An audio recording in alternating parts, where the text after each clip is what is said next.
Hey Crossroads, I've been trying to shoot this video for a while, and I tell you what, trying to shoot a video when you got the hiccups is just, it's frustrating.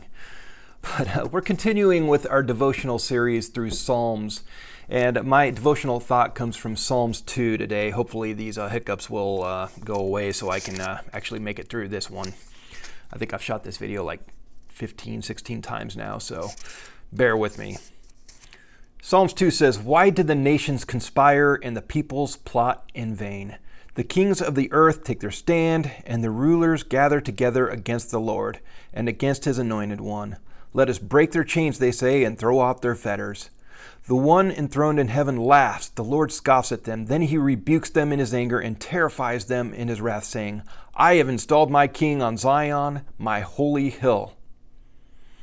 Now, when I read through that, I think about, okay, who's the audience for Psalms 2? Well, they're talking about these hostile nations, these nations that are conspiring against the Israelites, but that's not who this is being sung for. This is the Israelites singing this together.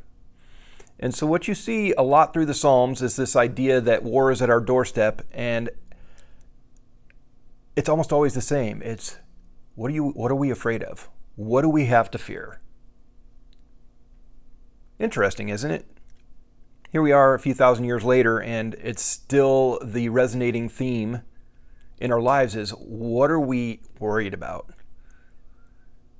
All right, now they're talking about this imminent threat of war, and although sometimes that does happen, it goes much beyond that in our own lives.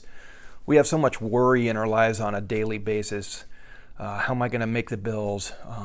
What am I going to do now that my loved one just got diagnosed with cancer, or myself just got diagnosed with cancer? Just these real worries that happen in life. What if I lose my job? What if it hails and it wrecks my roof? I mean, we just have this constant themes of fear coming throughout our lives. I think sometimes when we see fear come up in the Bible, we get like these ideas of the boogeyman coming up, and it's like, well, I'm a man. I'm not afraid of I'm not afraid of the dark. We're talking about real life fears here. There are fears in our lives, and they will absolutely cripple you. They will put you in chains if you let them. And what I love about the psalmists all the way throughout the book is they're constantly reminding themselves of, what do we even have to fear here?